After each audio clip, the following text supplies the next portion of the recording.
کبھی سوچا ہے اگر آپ کو صرف اللہ کا نام لینے پر جلدی ریت پر لٹا دیا جائے تو آپ کیا کریں گے؟ اسلام کے ابتدائی دنوں میں مکہ کی فضا ظلم، غرور اور بت پرستی سے بھری ہوئی تھی۔ جو شخص بھی لا الہ الا اللہ کہتا اس کے لیے زمین تنگ کر دی جاتی تھی۔ انہیں دنوں ایک کمزور جسم مگر مضبوط ایمان والے غلام تھے۔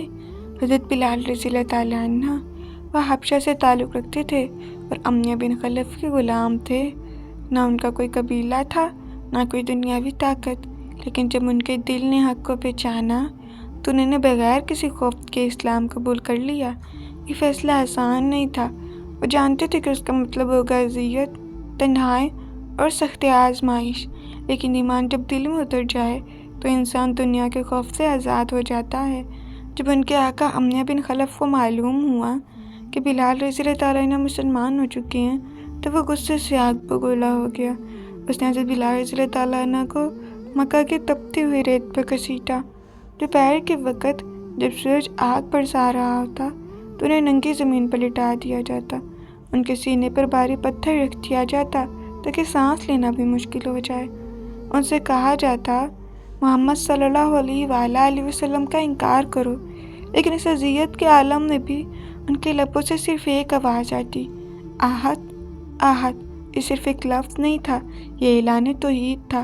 یہ اعلان تھا کہ میرا رب ایک ہے اور میں اسی کا بندہ ہوں۔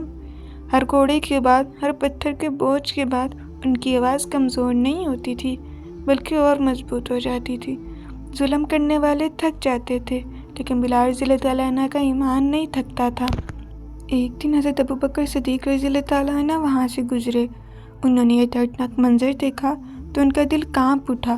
انہوں نے بہت زیادہ قیمت دے کر حضرت بلال رضی اللہ تعالیٰ عنہ کو آزاد کروا لیا۔ یہ آزادی صرف ایک غلام کی آزادی نہیں تھی، یہ ایمان کی عزت کی آزادی تھی۔ بعد میں یہی بلال رضی اللہ تعالیٰ عنہ اسلام کے پہلے مؤذن بنے۔ نبی کریم صلی اللہ علیہ وآلہ وسلم نے انہیں اذان دینے کا شرف عطا فرمایا۔ سوچے وہی شخص جسے کبھی مکہ کی گلیوں میں گھسیٹا جاتا تھا آج وہی کعبہ کی چھت پر کھڑا ہو کر اذان دے رہا ہے۔ فتح مکہ کے دن جب حضرت بلال رضی اللہ تعالیٰ عنہ نے کعبہ کی چھت پر اذان دی تو یہ صرف اذان نہیں تھی، یہ صبر کی فتح تھی۔ یہ اعلان تھا کہ ظلم وقتی ہوتا ہے لیکن ایمان ہمیشہ غالب رہتا ہے۔ روایات میں آتا ہے کہ نبی کریم صلی اللہ علیہ وآلہ وسلم نے فرمایا، میں نے جنت میں اپنے آگے بلال کے قدموں کی آہٹ سنی۔ یہ مقام انہیں ان کے صبر، اخلاص اور ثابت قدمی کی وجہ سے ملا۔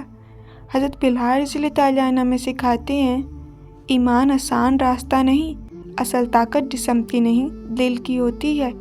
اگر نیت خالص ہو تو اللہ ذلت کو عزت میں بدل دیتا ہے۔ آج کی زندگی میں مشکل آئے تو یاد رکھنا، اگر دل میں آہت کی سچائی ہو تو کوئی آزمائش ہمیں نہیں توڑ سکتی۔